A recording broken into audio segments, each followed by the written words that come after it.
नमस्कार साथियों, स्वागत है आपका हमारे YouTube चैनल पढ़ाई वाला में।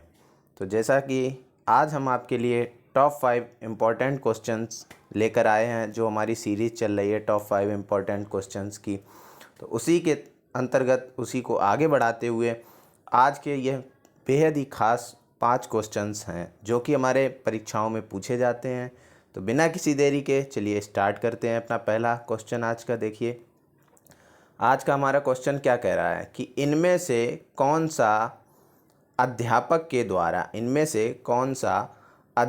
के द्वारा पाढ़ का उदाहरण नहीं है। पाढ़ या फिर इसी को क्या कहते हैं, ढांचा भी कहते हैं। तो चलिए पहले तो हम ये समझ लेते हैं कि ये पाढ़ होता क्या है।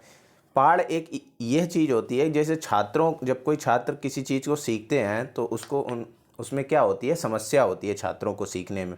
तो जो हम समाधान देते हैं वही क्या हो जाता है, पाढ़ या फिर ढांचा कहलाता है। छात्रों के सीखने में और समस्या को समाधान करने के लिए जो हमारे द्वारा जो उनको क्या समर्थन दिया जाता है, उसी को हम क्या कहते हैं, पाढ़ या ढांचा कहते हैं। चलिए अब देखिए फर्स्ट ऑप्शन हमारा क्या कह रहा है, देखते हैं एक एक करके। फर्स्ट ऑप्शन हमारा कह रहा है कि अनुकरण के लिए कौशलों का प्रदर्शन करना। ठीक है, तो अनुकरण इसमें होता ही है, पाढ़ या ढांचा में बिल्कुल कौशलों का प्रदर्शन करना। सेकंड है रटना, तो ये रटना नहीं होता है अनुकरण में। थर्ड देखिए, भी हम इसको होल्ड पे रखते हैं, इशारे एवं संकेत। देखिए पाढ़ या ढांचा जब मतलब किसी छात्र को सहायता दी जाती है सीखने के दौरान उसके समाधान में, तो हमें उसे संकेतों में भी दे सकते हैं, इशारे में भी दे सकते हैं। ठीक है, फोर्थ हमारा ऑप्शन दिया गया सहपाठियों संग साझा शिक्षण। वह अपने सहपाठी जो उसके साथी होते हैं उनके संग वह क्या करता है, साझा शिक्षण करता है। एक समूह में बैठ करके उनके साथ ट्रांसफ़र, ठीक है, अपनी बातों को उनके द्वारा कहता है, उनकी बातों को ग्रहण करता है। तो मतलब इस तरह से भी क्या होता है कि सहायता दी जाती है।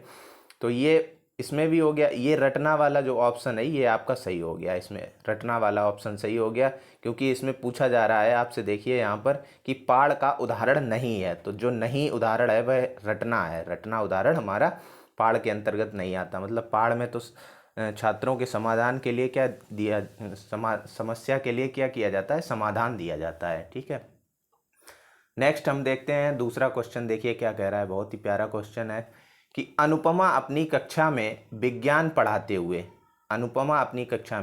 पढ़ाते हुए गणित के संप्रत्ययों के साथ संबंध बनाती है। इस प्रकार का शिक्षा शास्त्र क्या कहलाता है। मतलब ऑप्शन दिए गए हैं, चलिए देखते हैं। एक अनुपमा है जो विज्ञान पढ़ाती हैं अपनी कक्षा में, और वहाँ पर यूज़ क्या करती हैं, गणित के कुछ फॉर्मूले उनके साथ में मतलब विज्ञान के सहसंबंध बनाती हैं, संप्रत्ययों के साथ में सहसंबंध बनाती हैं।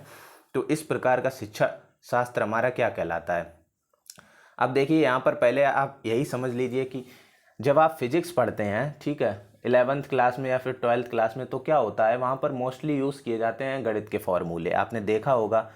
या फिर क्या होता है कि कुछ भी साइंस ले लीजिए, केमिस्ट्री में भी कभी कभी हम क्या करते हैं, गणित के फॉर्मूले का यूज़ करते हैं, गणित के कुछ नियमों या फिर रूल्स का यूज़ करके हम क्या करते हैं, सॉल्व कर लेते हैं। और ऐसा फिजिक्स में तो हम बहुत ज़्यादा करते हैं।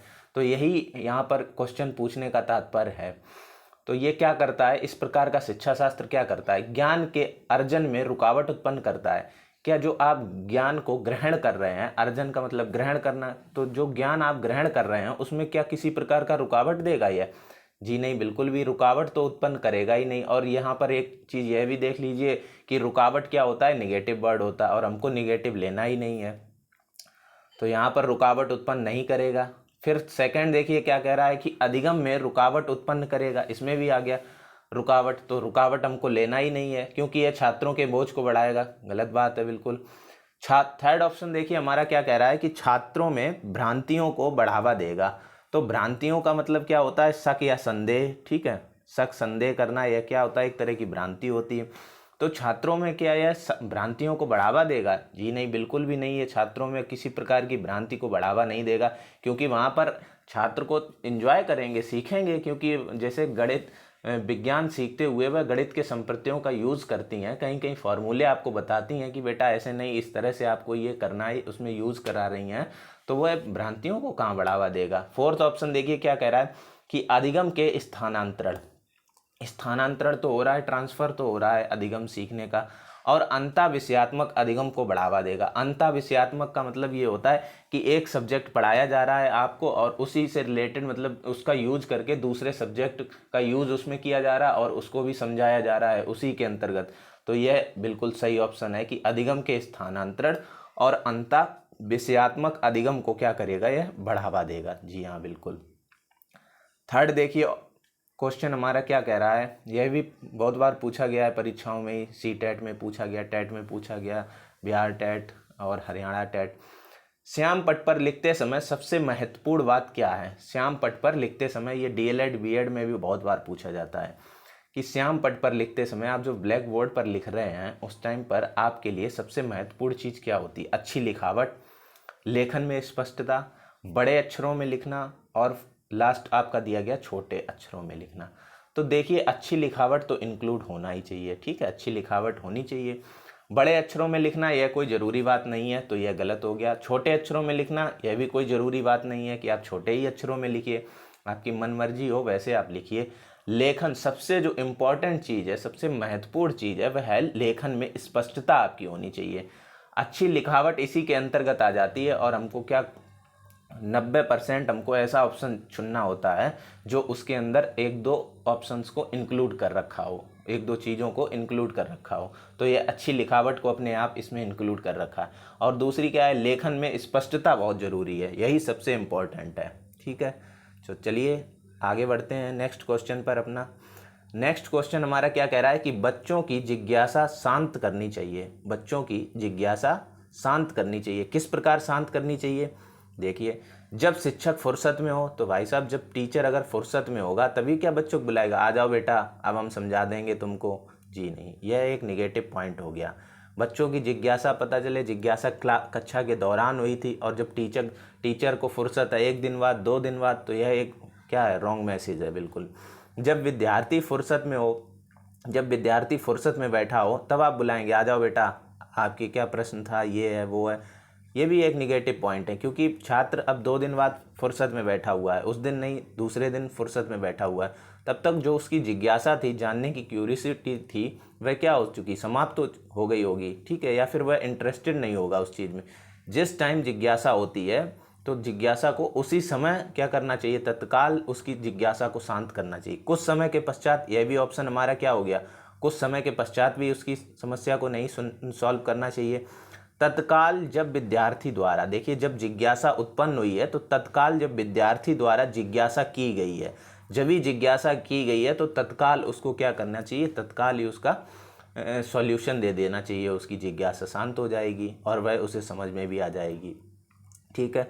नेक्स्ट क्वेश्चन की तरफ बढ़ते हैं। देखिए हमारा नेक्स्ट क्वेश्चन क्या कह रहा है कि यदि कुछ विद्यार्थी कक्षा में अध्ययन की चित्तवृत्ति में नहीं है तो आप क्या करेंगे। जैसे आप एक क्लास में गए एज ए टीचर पढ़ाने के लिए, तो वहाँ पर आपने देखा है कि विद्यार्थी शोर शराबा करते हैं, कुछ कैसे बैठे होते हैं, कुछ कैसे भी बैठे होते हैं।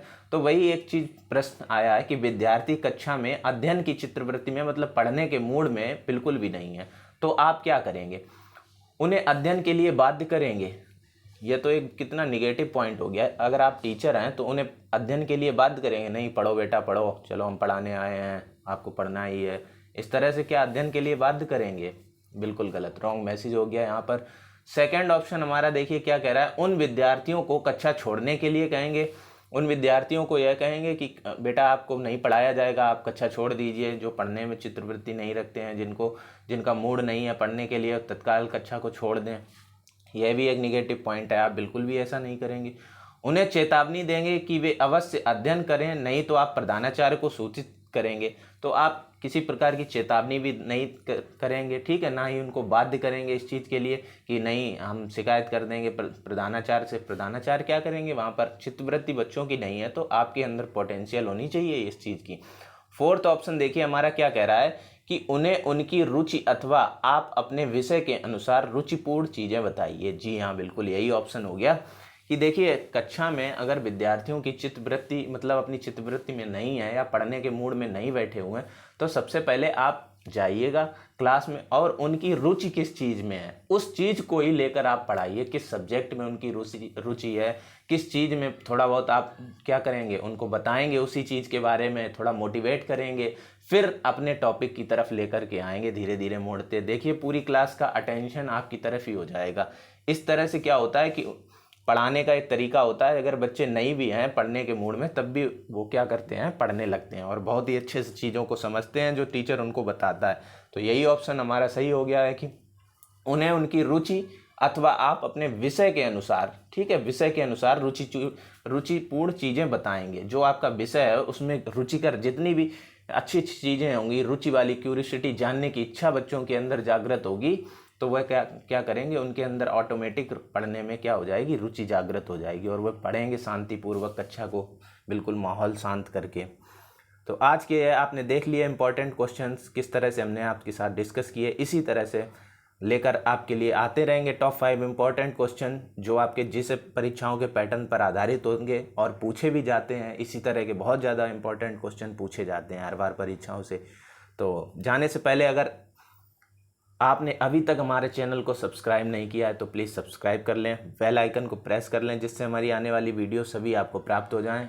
और उम्मीद यही है कि बहुत ही अच्छे आने वाले दिनों में वीडियो लेकर आएंगे आपके लिए, ढेर सारा प्रैक्टिस सेट्स लेकर आएंगे, फुल सिलेबस लेकर आएंगे।